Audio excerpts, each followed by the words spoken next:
بسم اللہ الرحمن الرحیم الصلاۃ والسلام علیکہ یا رسول اللہ وعلی آلک و اصحابک یا حبیب اللہ۔ آج میں آپ کے ساتھ سورۃ التغابن کی آیت نمبر 14 کو شیئر کرنے جا رہی ہوں، اور اس کا ترجمہ کچھ یوں ہے: اے لوگو جو ایمان لائے ہو، تمہاری بیویوں اور تمہاری اولاد میں سے بعض تمہارے دشمن ہیں، ان سے ہوشیار رہو، اور اگر تم عفو و درگزر سے کام لو اور معاف کر دو تو اللہ غفور اور رحیم ہے۔ اس آیت کریمہ کی تفسیر کچھ لمبی ہے، تو کوشش کریں گے کہ اس کو پوری طرح سے آپ کے ساتھ شیئر کیا جائے۔ اور اس کی تفسیر کچھ یوں ہے کہ اس آیت کے دو مفہوم ہیں۔ ایک مفہوم کے لحاظ سے اس کا اطلاق ان بہت سی مشکلات پر ہوتا ہے جو خدا کی راہ پر چلنے میں بکثرت اہل ایمان مردوں کو اپنی بیویوں سے اور عورتوں کو اپنے شوہروں سے اور والدین کو اپنی اولاد سے پیش آتی ہیں۔ دنیا میں کم ہی ایسا ہوتا ہے کہ ایک مرد کو ایسی بیوی اور ایک عورت کو ایسا شوہر ملے جو ایمان اور راست روی میں پوری طرح ایک دوسرے کے رفیق اور مددگار ہوں،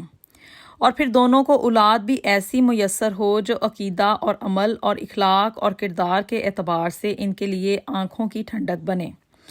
ورنہ بالعموم ہوتا ہے یہ ہے کہ شوہر اگر نیک اور ایماندار ہے اور بیوی اور اولاد اسے ایسی ملتی ہے جو اس کی دیانت اور ایمانت اور راست بازی کو اپنے حق میں بدقسمتی سمجھتی ہے، اور یہ چاہتی ہے کہ شوہر اور باپ ان کی خاطر جہنم مول لے اور ان کے لیے حرام اور حلال کی تمیز چھوڑ کر ہر طریقے سے عیش اور طرب اور فسق اور فجور کے سامان فراہم کرے۔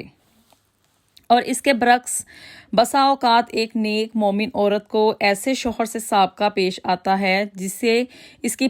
پابندی شریعت ایک آنکھ نہیں پاتی، اور اولاد بھی باپ کے نقش قدم پر چل کر اپنی گمراہی اور بدکرداری سے ماں کی زندگی اجیرن کر دیتی ہے۔ پھر خصوصیت کے ساتھ جب کفر اور دین کی کشمکش میں ایک انسان کے ایمان کا تقاضا یہ ہوتا ہے کہ اللہ اور اس کے دین کی خاطر نقصانات برداشت کرے، طرح طرح کے خطرات مول لے، ملک چھوڑ کر ہجرت کر جائے یا جہاد میں جا کر اپنی جان تک جوکھوں میں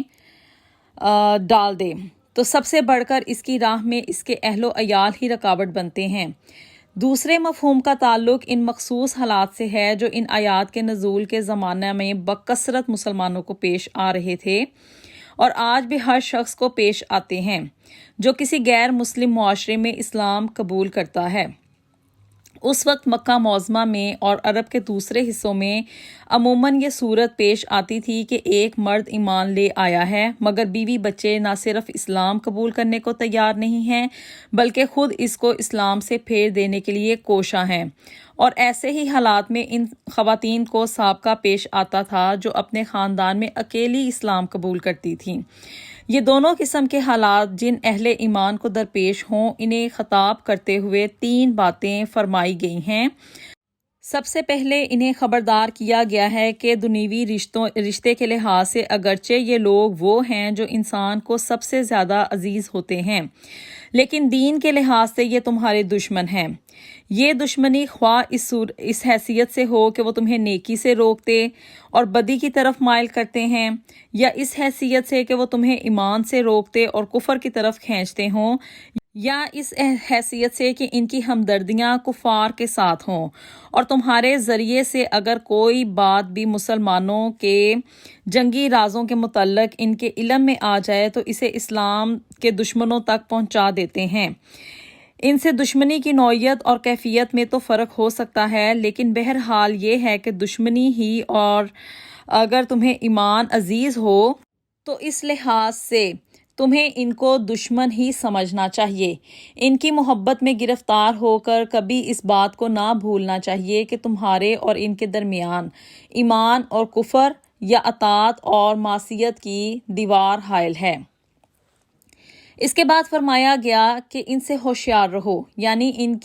کی دنیا بنانے کے لیے اپنی عاقبت برباد نہ کر لو، ان کی محبت کو کبھی اپنے دل میں اس حد تک نہ بڑھنے دو کہ وہ اللہ اور رسول کے ساتھ تمہارے تعلق اور اسلام کے ساتھ تمہاری وفاداری میں حائل ہو جائیں۔ ان پر کبھی اتنا اعتماد نہ کرو کہ تمہاری بے احتیاطی سے مسلمانوں کی جماعت کے اسرار انہیں معلوم ہو جائیں اور وہ دشمنوں تک پہنچیں۔ یہ وہی بات ہے جس سے رسول اللہ صلی اللہ علیہ وآلہ وسلم نے ایک حدیث میں مسلمانوں کو خبردار کیا ہے۔ ایک شخص قیامت کے روز لایا جائے گا اور کہا جائے گا کہ اس کے بال بچے اس کی ساری نیکیاں کھا گئے۔ آخر میں فرمایا گیا ہے کہ اگر تم عفو درگزر سے کام لو اور معاف کر دو تو اللہ غفور الرحیم ہے۔ اس کا مطلب یہ ہے کہ ان کی دشمنی سے تمہیں صرف اس لیے آگاہ کیا جا رہا ہے کہ تم ان سے ہوشیار رہو اور اپنے دین کو ان سے بچنے کی فکر کرو۔ اس سے آگے بڑھ کر اس تنبیہ کا مقصد یہ ہرگز نہیں ہے کہ بیوی بچوں کو مارنے پیٹنے لگو یا ان کے ساتھ سختی سے پیش آؤ یا ان کے ساتھ تعلقات میں ایسی بدمزگی پیدا کر لو کہ تمہاری اور ان کی گھریلو زندگی عذاب بن کر رہ جائے۔ یہ اس لیے کہ ایسا کرنے کے دو نقصانات بالکل واضح ہیں۔ ایک یہ کہ اس سے بیوی بچوں کی اصلاح کے دروازے ہمیشہ کے لیے بند ہو جانے کا خطرہ ہے۔ دوسرے یہ کہ اس سے معاشرے میں اسلام کے خلاف الٹی بدگمانیاں پیدا ہو سکتی ہیں اور گرد و پیش کے لوگوں کی نگاہ میں مسلمان کے اخلاق اور کردار کی یہ تصویر بنتی ہے کہ اسلام قبول کرتے ہی وہ خود اپنے گھر میں اپنے بال بچوں تک کے لیے سخت گیر اور بد مزاج بن جاتا ہے۔ اس سلسلے میں یہ بات بھی نگاہ میں رکھنی چاہیے کہ ابتدائی اسلام میں جب لوگ نئے نئے مسلمان ہوتے تھے تو ان کو ایک مشکل اس وقت پیش آتی تھی جب ان کے والدین کافر ہوتے تھے،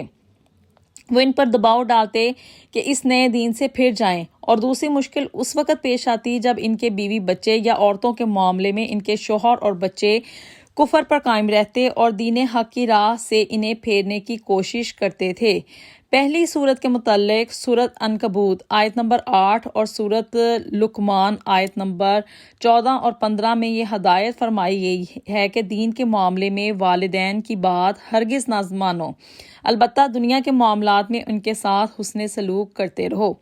دوسری صورت کا حکم یہاں بیان کیا گیا ہے کہ اپنے دین کو تو اپنے بال بچوں سے بچانے کی فکر ضرور کرو، مگر ان کے ساتھ سخت گیری کا برتاؤ نہ کرو، بلکہ نرمی اور عفو درگزر سے کام لو۔ اللہ تعالی ہمیں قرآن پاک کو سمجھنے اور اس پر عمل کرنے کی توفیق عطا فرمائے، آمین۔